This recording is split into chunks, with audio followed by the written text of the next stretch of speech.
ఈ సినిమా గురించి మీరు చాలా మాట్లాడారు. చాలా సినిమాలు చేసిన జగపతి బాబు అంటే యాక్టింగ్ పరంగా కొత్త టర్న్ తీసుకున్న తర్వాత చాలా క్యారెక్టర్లు చేశారు.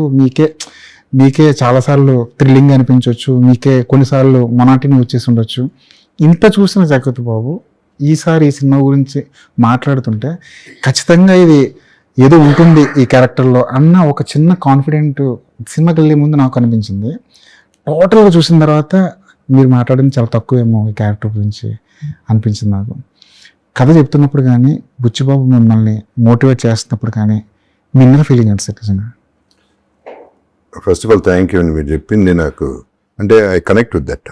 ఎందుకంటే ఇప్పుడు ఆర్టిస్ట్గా మేము ఎన్నో సినిమాలు చేస్తామండి. హీరోగా చేసాను 99 సినిమాలు, తర్వాత దాదాపు ఇంకో 90 ఎంతో అయినా గుర్తులేదు.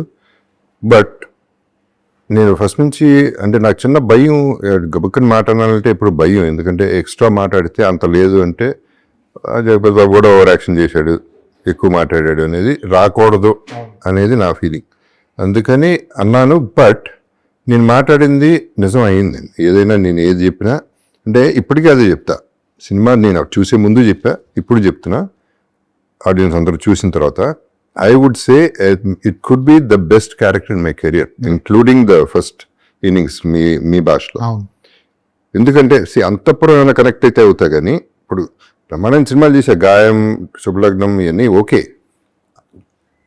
అంతఃపురంలో వచ్చిన ఫీలు అంటే అంతఃపురంలో నన్ను నేను మర్చిపోయి ఒక సారా వీర్రాజుని అయిపోయాను. అలాగే దీంట్లో అప్పల సూర్యుని అయిపోయాను. అప్పల సూర్య ఎప్పుడైతే లుక్ వచ్చిందో అదే ఫీల్తో ఇక నాకు జగపతి బాబు గుర్తులేరు, నాకే గుర్తులేరు. అంటే అట్లాంటి క్యారెక్టర్లు రావడం అనేది వెరీ వెరీ రేర్. అందుకనే నేను ఈ సినిమా మీద ప్రాణం పెట్టేసుకున్నా. మధ్యలో ఎన్ని సినిమాలు చేస్తున్నా ఇది కాదు పెద్ది, అది చూడండి అని మనసులో అనుకునేవాడిని. ఎక్కువ బయటికి మాట్లాడాలి, ఎందుకంటే అది మాట్లాడటం వేస్ట్. అది ఆడియన్స్కి తెలియంది ఏం లేదు, వాళ్ళే చెప్పాలి, నేను చెప్పటం కాదు. అందుకని నేను ప్రీ రిలీజ్లో ఎక్కువ మాట్లాడను, పోస్ట్ రిలీజ్ కూడా నేను ఎక్కువ మాట్లాడను. వాళ్ళు మాట్లాడిన తర్వాత నేను మాట్లాడేది ఏం లేదు. ఎందుకంటే ఫైనల్ వర్డిక్ట్ వాళ్ళు 300 కోట్లు పెట్టి మనం సినిమా తీస్తే 300 రూపాయలు వాళ్ళు డిసైడ్ చేసేస్తారు. సో మన ఫేట్, ఇండస్ట్రీ ఫేట్ వాళ్ళ చేతిలో ఉంటుంది.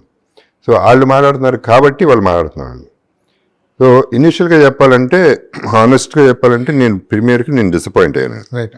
ఇక నేను straight away first of all ట్రైలర్కి డిసప్పాయింట్ అయ్యాను. Trailer was not a good trailer. So అది మిస్ఫైర్ అయింది ఏంటి అనేది. సరే మంచిదేలే, ఒక రకంగా ఓవర్ ఎక్స్పెక్టేషన్ తగ్గుతుంది అనేది నన్ను నేను సమర్థించుకున్నా. ప్రీమియర్లో జరిగింది ఏంటంటే ఫస్ట్ ఆఫ్ ఆల్ మనం కొంతమంది ఫ్రేమ్ ఆఫ్ మైండ్ వేరే విజువల్లో ఉంటుంది. అంత రేంజ్కి మైండ్ వెళ్ళిన స్పీడ్కి సినిమా లేకపోతే ఉండటం అనేది కష్టమైన పని.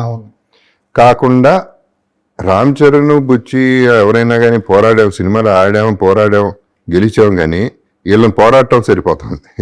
ట్రోలర్స్ని, ఆపోజిషన్ వాళ్ళని, నెగిటివిటీ స్ప్రెడ్ చేయాలనుకునే వాళ్ళని, ఇదొక స్ట్రగుల్ అయితే. సో ప్రీమియర్లో అది జరిగింది.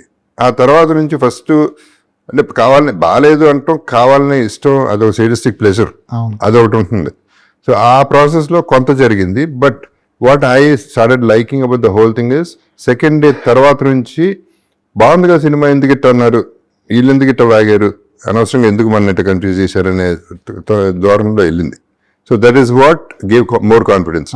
So now we're confident about the film.